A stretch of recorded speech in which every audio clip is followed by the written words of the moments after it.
Thank you for joining us today for our 1-hour event with guest speaker Katharina Warda and her talk, Becoming Black, East Germany Between Reunification, Racism, and a Quest for Identity. I am Juliane Schicker, Assistant Professor of German here at Carleton College, and my Carleton colleagues, Dr. Kylie Kost and Dr. Seth Peabody, and my colleague from Third Generation Ost, Dr. Katrin Bahr from Santa College, are also here with us today and are helping in the background with the logistics.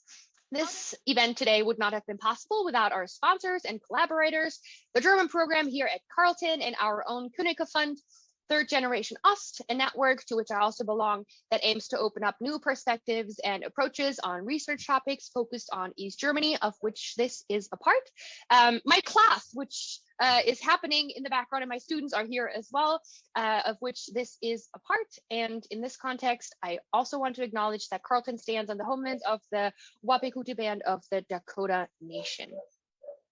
So now, I'm very excited to introduce to you Katharina Warda, who lives and works in Berlin as a freelance writer and is working on her PhD thesis on marginalized biographical narratives.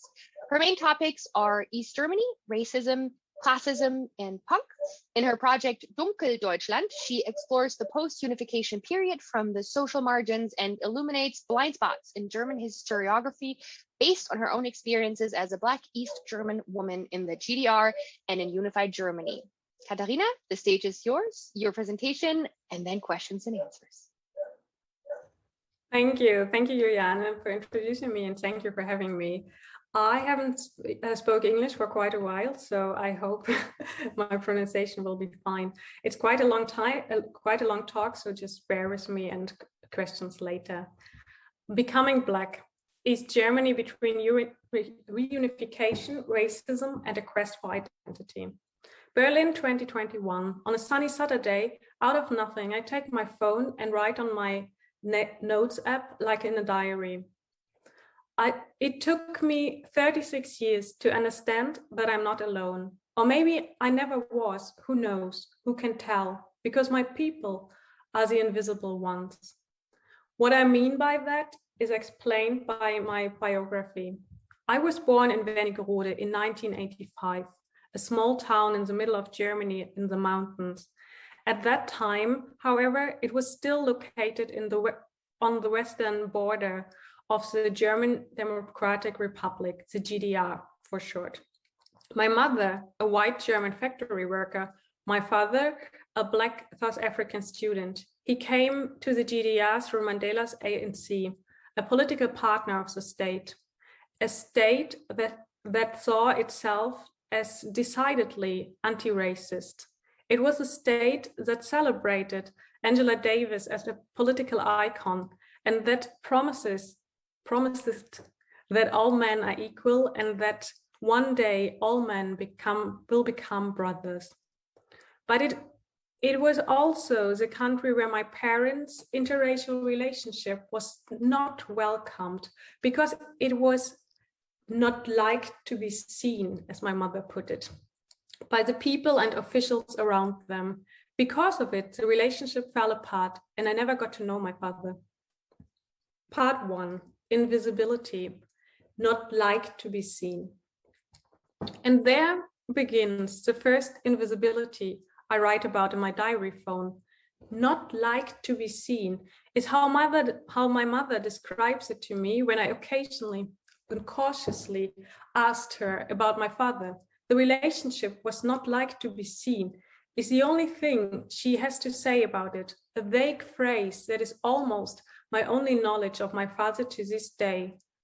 That's all she knows herself, she asserts snappishly when I asked her today about these old stories. Not like to be seen, as she had taken that literally at the time and internalized it until even her own memories of the relationship and my father, a Black man in the GDR, were no longer to be seen, became invisible to her. Invisibility is an essential part of racism in general. Still, I would argue, in It is very much characteristic of that in the GDR. The GDR as a German state was founded as a consequence of the victory over German fascism that seamlessly followed Germany's colonial history and colonial heritage.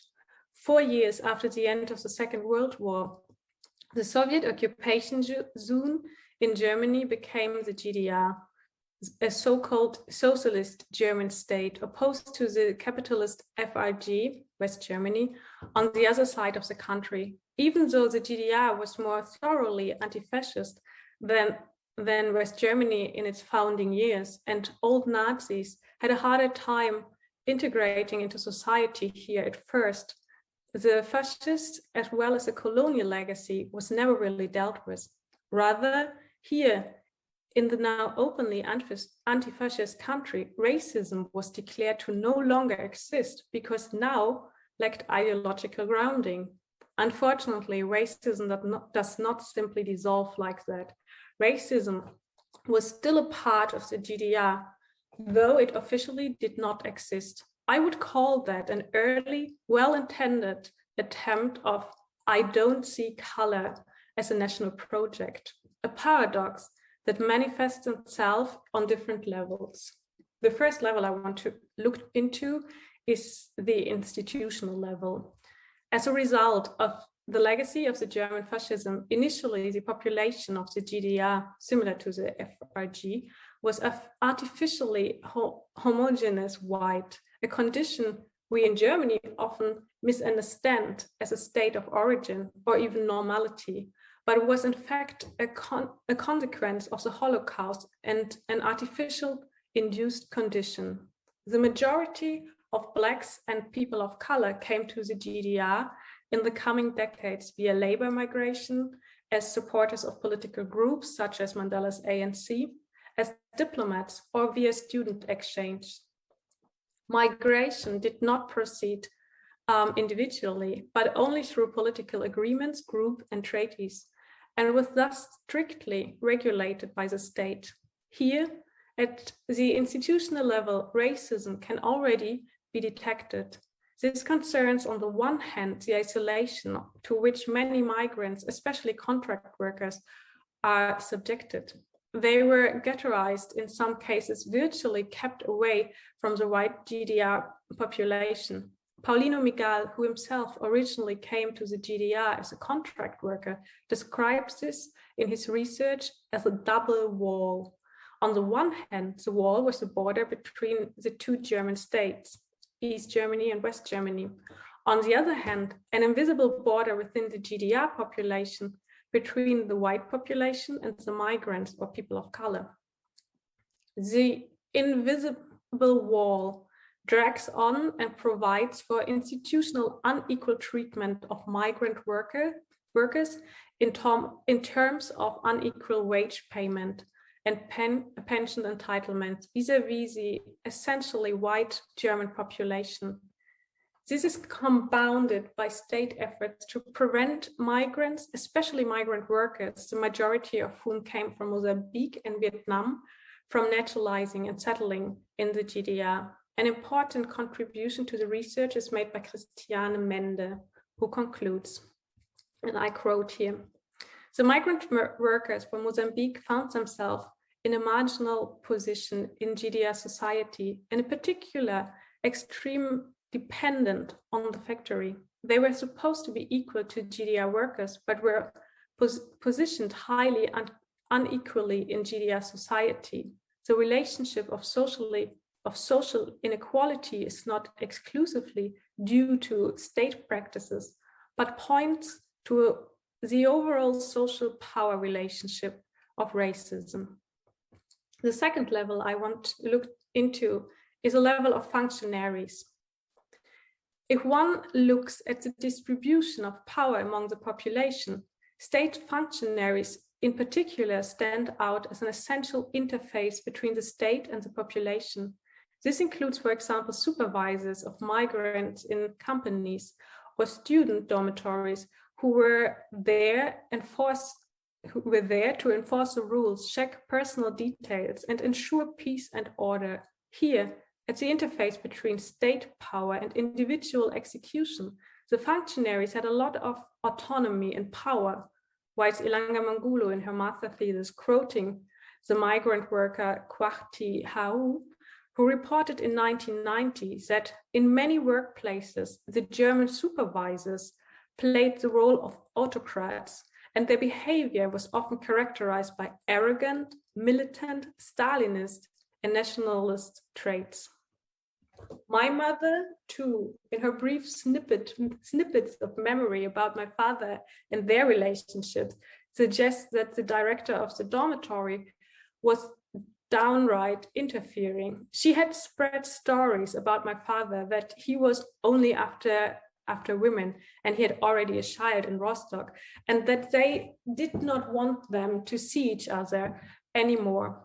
According to my mother, this eventually led to the breakup of the relationship, and from then on, they had to meet in public like strangers. She saw him, she says, but she also didn't see him anymore. He became invisible to her. The third level I want to look in is the population itself. In a brief history, another level of racism can be identified. Prejudiced and racist views that, according to research, were also seen with the white GDR population, within the white GDR population. True to colonial ideas, Black men in particular were described as actively promiscuous and lustful after women, like I said before. Black people and people of color in general were considered lazy and not to be trusted. In addition, there were insults and exclusions. People envied the sometimes actual, but often imagined privileged access to food and goods, especially from the West. Also, physical attacks can be found in the GDR. In 2014, historian Harry Weibel published the failed anti-fascism of the SED, Racism in the GDR. In it, he counts over 8,600 racist, neo-fascist, and anti-Semitic acts of propaganda and violence recorded in the GDR based on entries of archived files of the Ministry of Security. One can only guess at the unrecorded numbers of unreported cases. Hardly of these attacks were ever made public, rather the state remained silent. Second part, invisibility of racism. The legal and social consequences for the perpetrators of such acts were hardly there. Racist attacks and hostilities were rarely, if ever, punished. Rather, the GDR defended its self-image as a formally anti-racist state in which racism could not logically exist. Counter-evidence was therefore not accepted. Crimes were not pursued and were swept under the rug. Racist discrimination could not be reported under this term.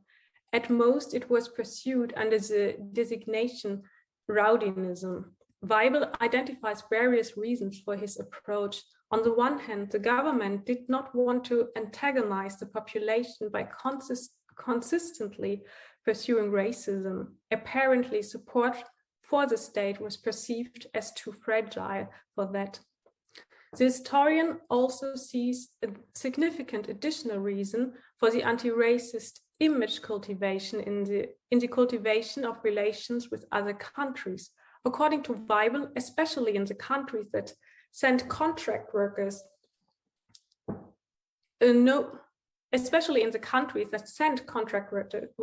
no notice was to be taken of racist incidents and pogroms. A frightening example of this, which he also mentioned, is the murder of two Cuban contract workers, Raúl García Pared and Delphine Guerra. In 1979, during the racist hunt by a mob of GDR citizens, the two men, aged 21 and 18, died in Merseburg. According to Weibel, persecution in the DDR were dropped, citing good relations with Cuba. The concealment of racism and racist violence was also practiced in smaller incidents. In general, research shows that racism was not recognized as such, but minimized. An important motive for this was to place the blame on those affected. Mende writes in this context, in the evaluation of her collected data. The migrant workers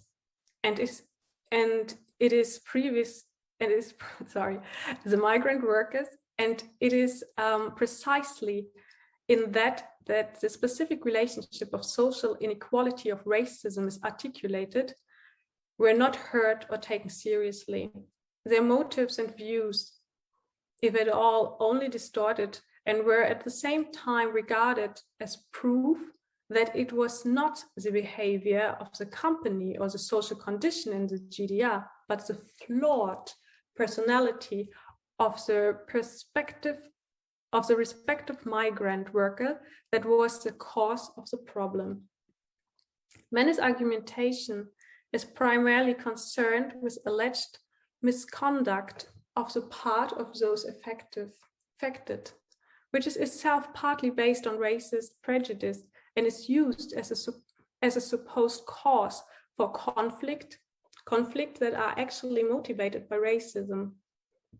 Authors such as Christiane Mende, Patrice Pottros, and Damien McCon-Ullard also point out that victims of racism who reported racist behavior had to expect sanctions up to and including deportation.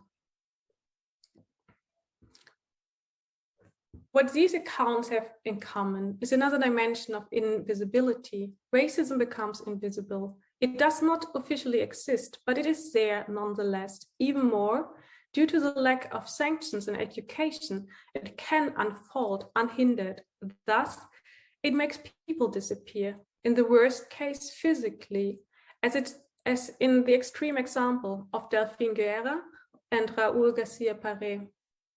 In other cases, through deportation and departure from the GDR. In most cases, probably, but through silence, by withdrawing into oneself, by making oneself smaller and less vulnerable, by making themselves invisible. The third part is about invisibility of those who are affected by racism. Because in an I don't see color anti-racism, one's own experience of discrimination becomes one's own problem, which one must solve oneself. Because whoever names the problem is made a problem himself. Looking back on her life in the GDR, Katharina Birkenwald, a Black GDR citizen, describes it this way. I told people, I'm not your black sheep, because I already perceived their behavior as racist. Their reaction was, we are not racist. The subject of skin color was a taboo at boarding school, as it was at school and during traineeship. At boarding school, they simply told me, we don't discriminate against you. If you talk about skin color, that's your problem. Her quote shows a phenomenon that is still typical today, that racism is linked to skin color, and the wearer of this skin instead of a racist mindset. In the context of the national I don't see color mindset of the GDR, here it goes full circle for me. If skin color causes racism, we as a state abolish it by no longer talking about skin color. Could have been the train of thought behind it. A vicious circle that makes people of color invisible as victims of racism and turns skin color into something shameful that can be allegedly trigger negative or even violent behavior, and that can only be dealt with by not talking about it or no longer seeing it. Part 4, Becoming Black. In her documentary film, Becoming Black, the director and protagonist, Ines Johnson-Spain, talks about her growing up as a Black girl in the GDR. She grows up as as the only Black person in a family of white people. Her immediate environment is also white. Her parents tell her it is a genetic coincidence that she is Black. Otherwise, the subject is completely taboo. It is not until she reaches puberty that she finds out that she actually has another father who is also Black. After the fall of the Berlin Wall, she finds him out and makes him part of her life again. In the film, the director confronts her family with the untruths of her childhood and breaks silence about being Black. A powerful film that shows by an extreme example of how Blackness was dealt with by GDR citizens, hence not at all. It was not part of the GDR self-image to be diverse. Ines Johnson Spain grows up in an extreme form of I don't see color, and yet feels permanently that it is not true, because racism still exists. She grows up with the shame of being read as different.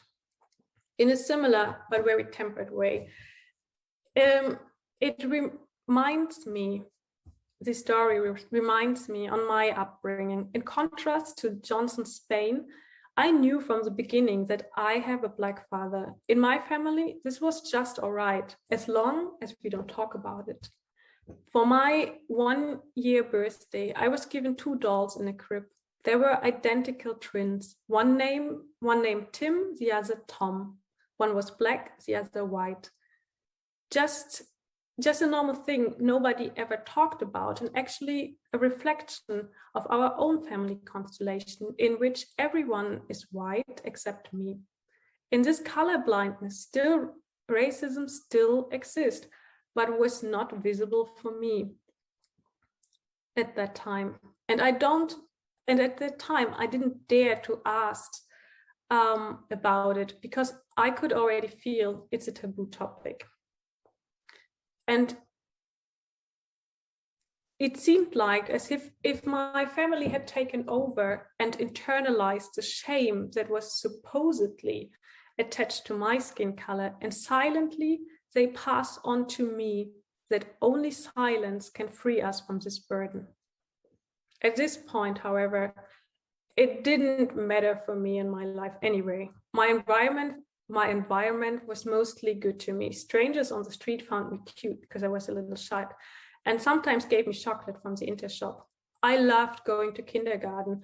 On weekends, I went with my family to zoos all over the GDR, made my first attempts at reading in Boomy magazines, and dreamt of soon becoming a pioneer. At this point in my life, I had no idea about racism until something amazing happened a few weeks before my 5th birthday, the so-called fall of the Berlin Wall. And with it, a little later, the collapse of the GDR and the end of the Cold War. Part 4, Invisibility after Reunification.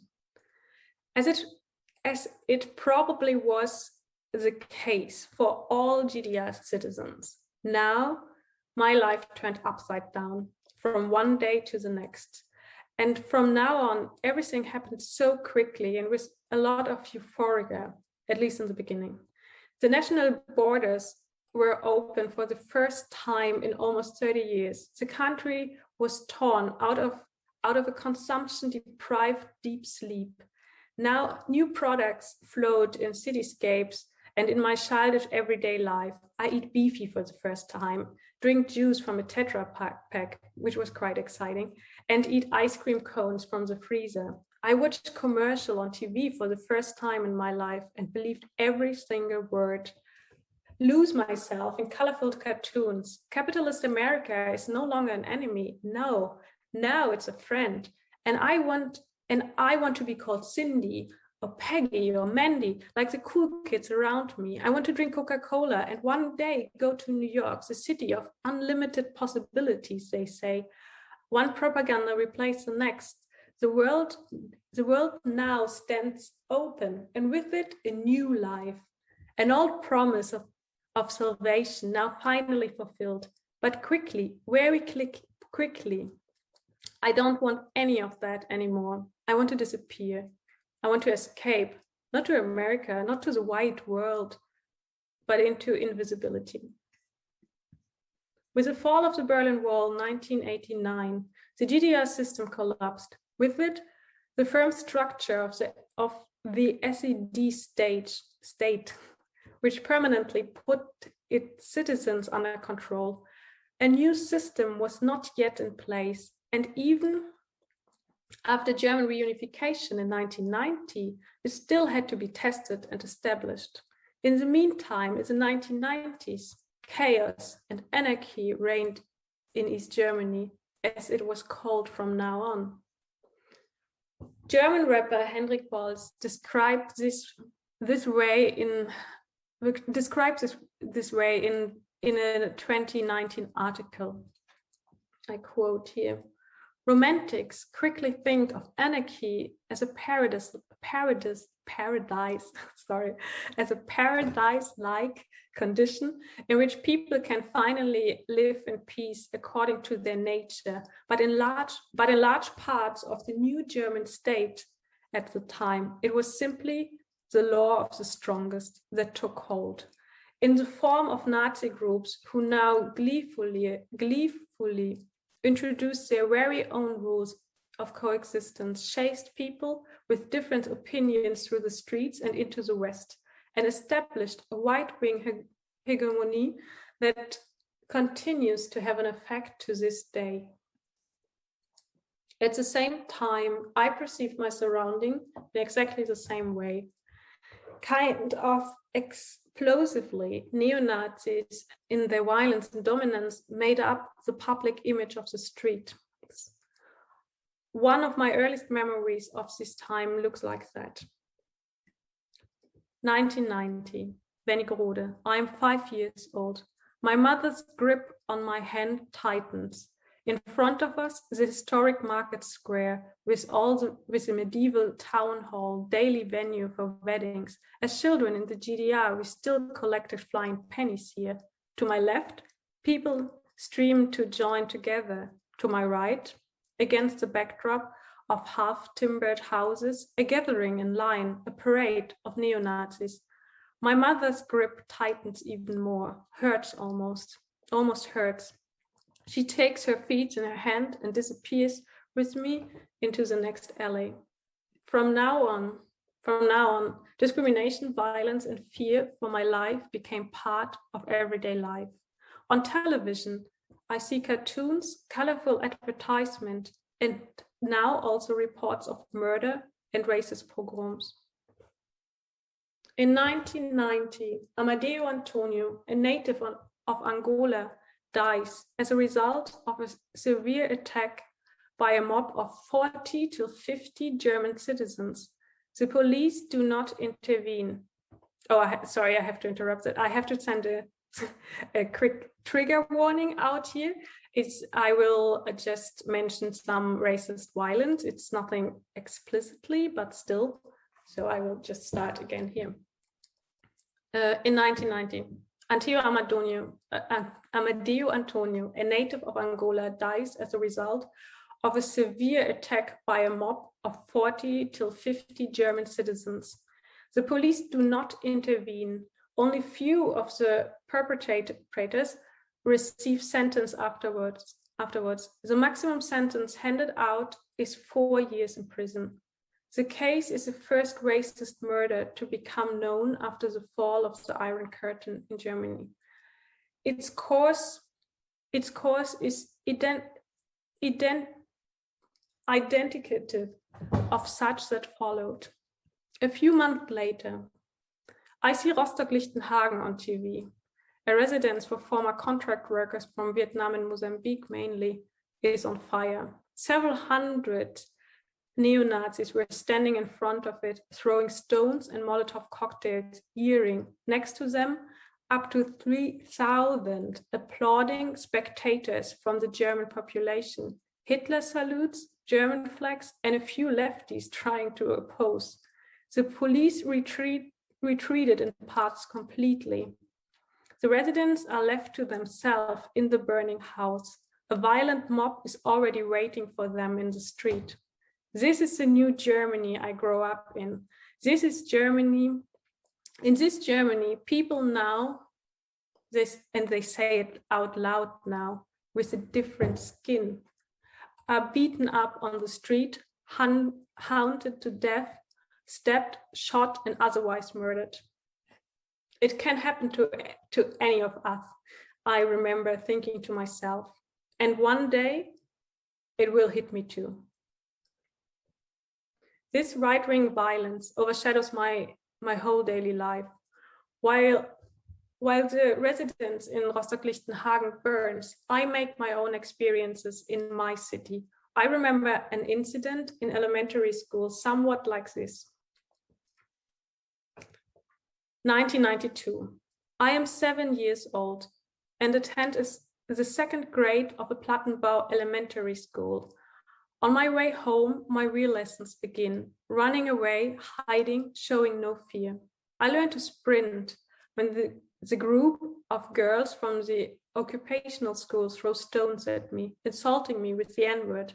I learn to hide in time when groups of men in bomber jackets come at me and to dull slowly because there is no way out of this hell called home. The memory of my way to school is one of my memory among many, and yet exemplary. It stands for the everyday feeling of threat. Now I realize very clearly that I am seen as different and that this is not a good thing. I don't understand why, but I understand that my life is potentially in danger. The normality of discrimination is painful, especially because it is marked by silence and a lack of understanding. I feel so alone in my situation. We don't talk about it at home, of course. My mother and stepfather are white, and they really don't understand what I'm going through. They themselves are completely overwhelmed by the social changes. Today, I'm sure they wouldn't have known how to talk about it either. Rather, the responsibility is passed on to me. I'm not supposed to go out if possible. House arrest as the precautionary measure, as if I have done something wrong.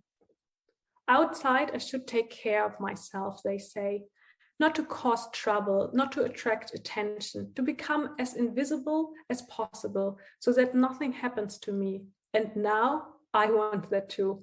I fear for my life, think into shame that I don't understand, and think into family silence. But the outside world is also silence. At school, racism is not an issue. Even when classmates make monkey noises in front of me, referring to me, it is ignored.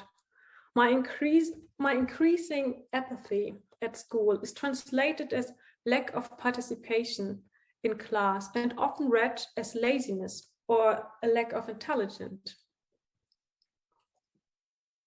I don't see other Blacks or people of color around me.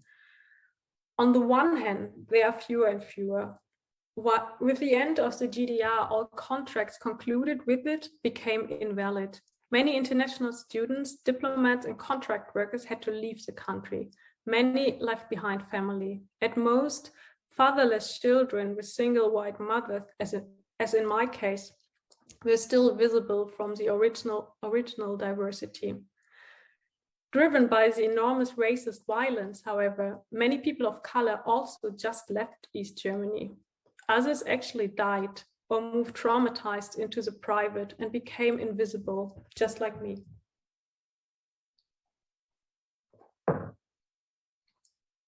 On the other hand, I did not want to see people of color. At that time, I did not want to be associated with them. So deep reaches my internalized racism. I am ashamed of them because I am ashamed of myself. All I want is to disappear, to be invisible, because as I have learned, that is the only thing that helps. I don't have any role models either. I don't know any positive example of people of color in the media, especially not from the East. In Germany of the 1990s, there is generally almost no visibility of people of color in the media that works without cliches or racist attributions. Angela Davis seems to be forgotten, just like the GDR. Sometimes I learn about Blackness in the US on television. Watch the Bill Cosby Show, which I perceive as positive at the time, but I have the feeling that I have nothing in common with the reality portrayed on the show. So I think at that time I just can't be Black at all. That's the point. And actually I'm not. That's what I felt, at least. I am invisible, not Black. That is my last part now of the talk, and it's called Becoming Black Too. Invisibility does not only mean escaping violence, fear, and shame. Being invisible means passing, being unnoticed as a Black person, and also as an East German. There was no room for this identity now in the reunified Germany with its Western dominance. In this sense, I learned to pass well. My invisibility fills me with great pride for a long time as the only aspect of my identity. I graduate from high school, move away from Germany to study, and turn my back on my previous life. Nevertheless, I hardly get rid of my invisibility. It is my protection, my house, my home. Only when I'm alone do I venture out of it, a mechanism that is now out of date and gradually eats me up inside. The idea of being someone in the outside world, of being me, is unbearable and has stored itself in me as a fear of death.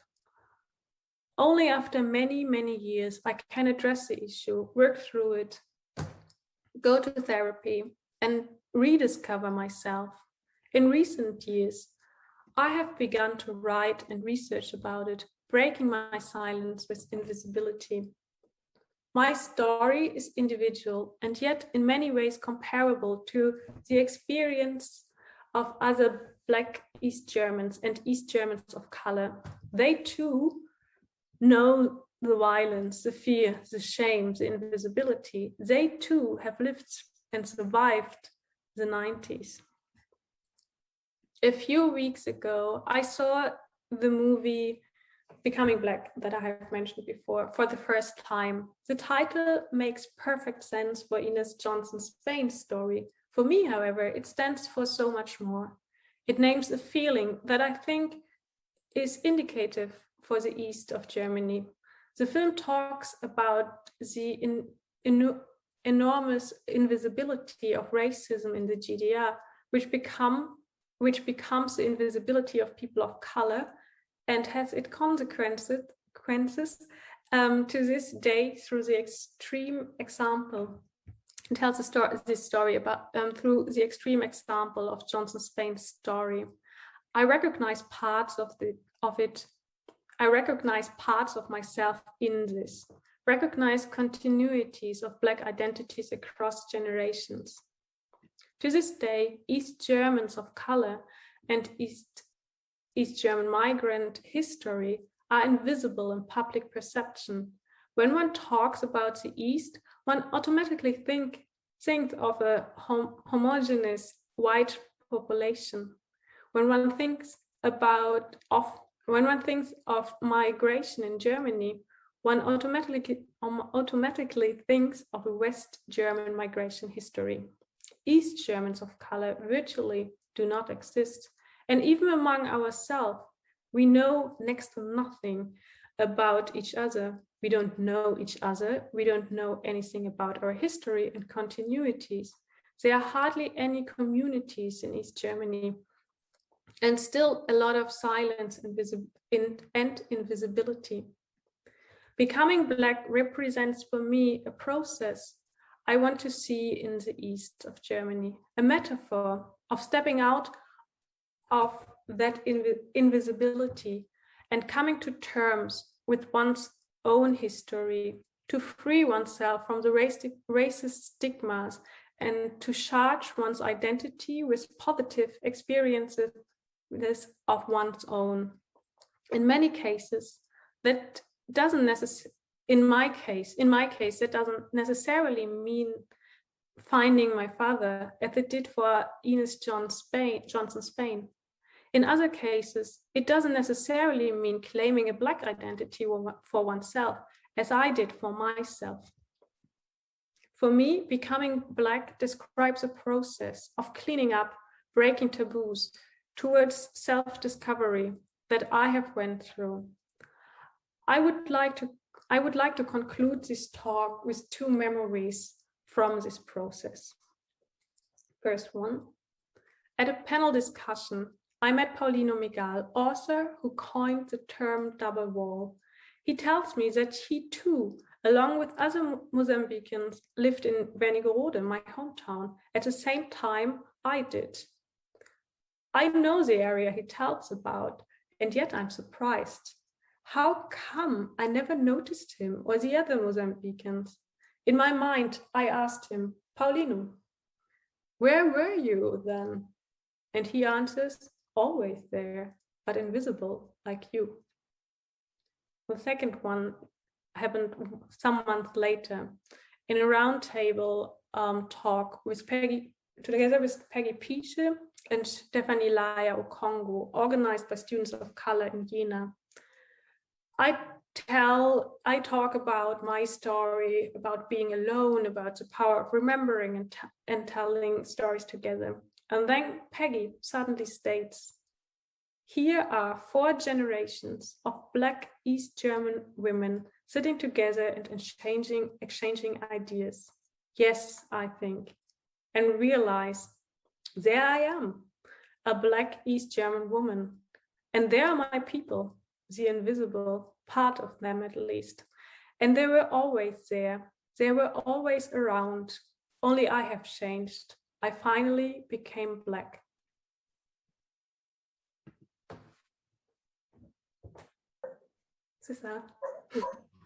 Thank you, Katharina. I want to let this resonate a little bit. Thank you for your powerful talk.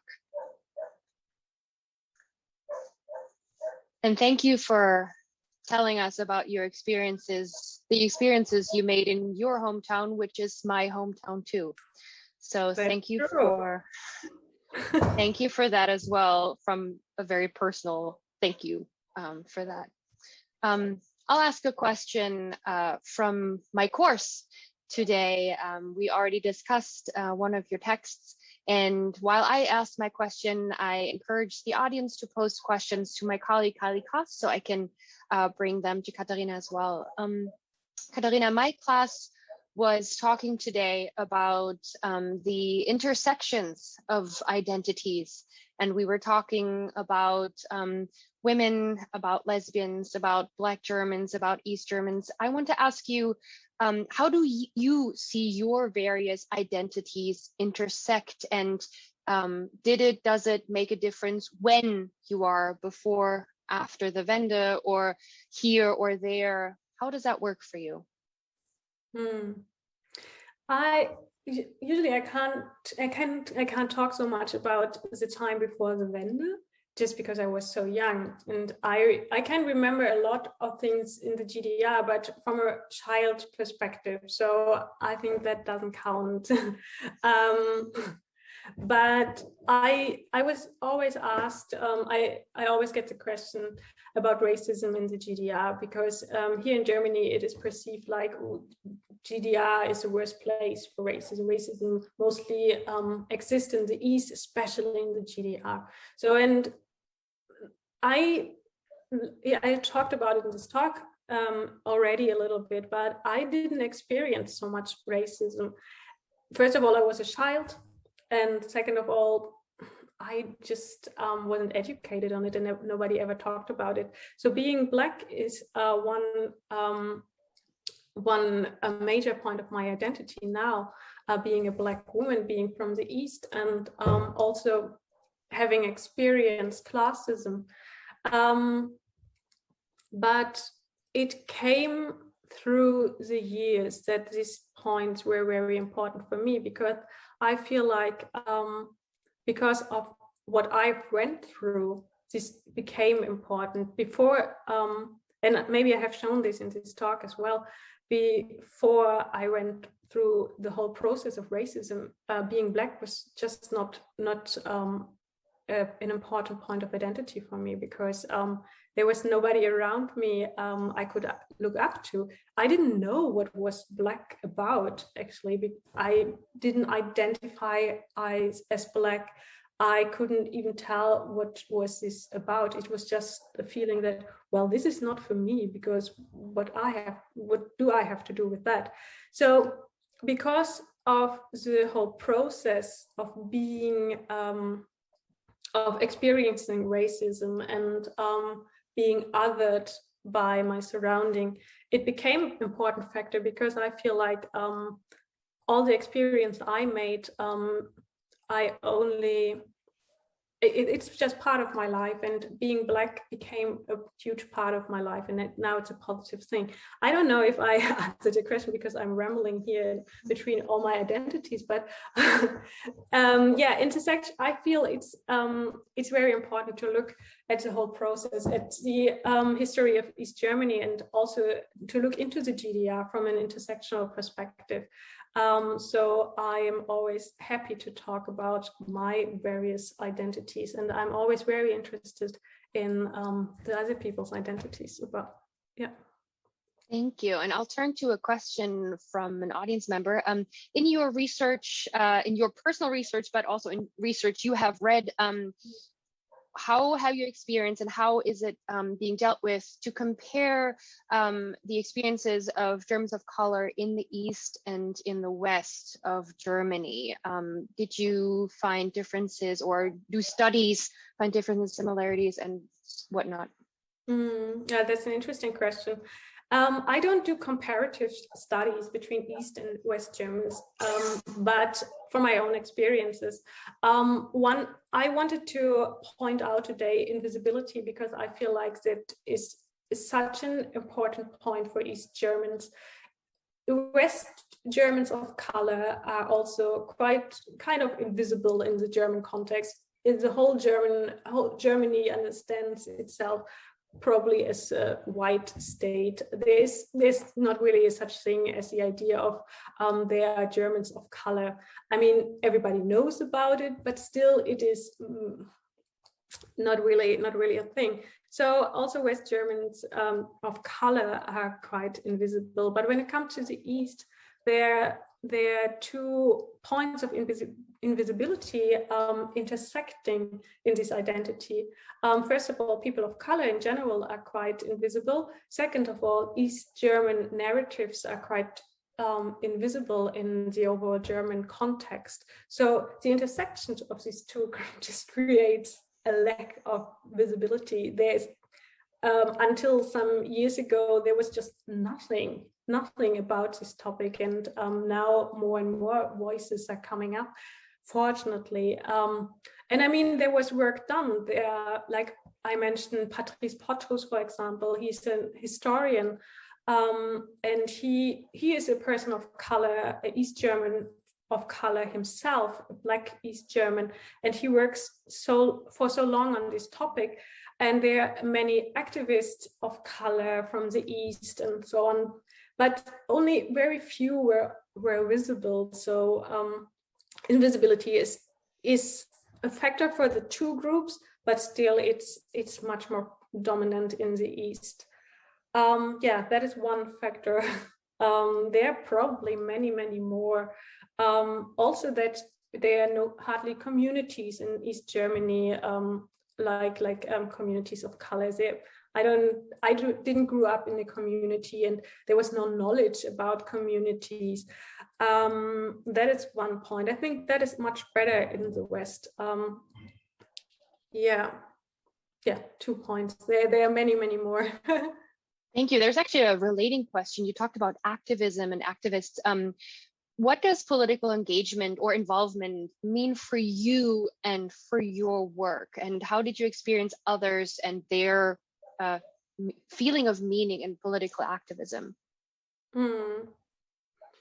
For for me, my activism mixes quite a bit with my research, because I work on similar topics, and also my research is about marginalized identities and narratives, and also my activism is about that. So I mix between the two of them, and I really like that, because I feel like we in research we perceive the researcher very often as a bodiless figure, like an objective figure, but to have a perspective on things can be actually quite enriching for your research, and vice versa. Research can be very empowering for your activism, and that was the thing for me. I started to research on things because I felt so much injustice, and then I went to study sociology, and I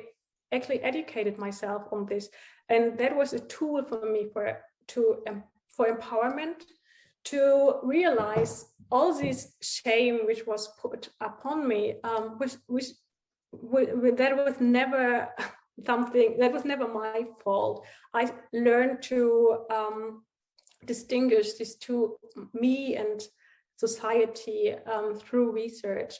And that is still to interchange these two perspectives and to use these two perspectives to come together. That is a huge part of my activism. Yeah. Thank you. I'm looking at the clock. We have like 4 minutes left. Yeah. I have a question from a student. She would like to know if you have Black students or students of color who study in the United States from various backgrounds. What would you tell them when they think about either studying Germany or just visiting Germany or doing something in Germany? What would you tell them? Okay, that is a good question. First of all, don't be afraid, because people of color are often quite afraid of the east of Germany because of all what happened. Don't be afraid, but also go to the bigger cities. It's still not some places are not the nicest still, but I don't know. I would only go, I mean, you can go there for various reasons, but if I would go to the East, and I'm very biased on that, but I would try to look into a more Eastern perspective on things, because it's so interesting to find out, especially when we talk about racism and sexism and other isms. It is so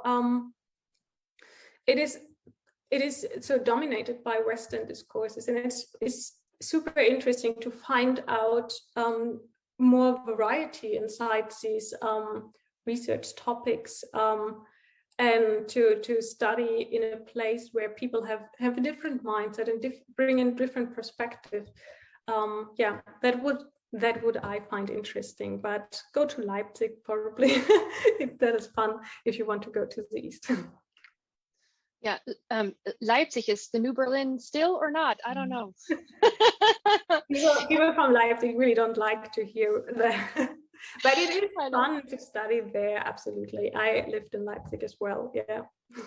Thank you, Katharina. I would like you to get the last 2 minutes of our event again today. Is there anything you would like to share from the questions you heard, or anything you want to give our audience on the way? Oh, I'm not prepared for that. Sorry. That's a freebie. Well, I would tell you, thank you for your attention, actually, because it was a long talk, and my pronunciation is not the best at the moment. So thank you for your talk, and thank you for your interest. For me, it's not that typical to have this attention from outside East Germany. Actually, normally only people from East Germany are interested in East German topics. So if Western Germans sometimes are interested, it's like, oh, wow. But to have an US audience that is interested in my perspectives is, I'm very grateful for that. So thank you.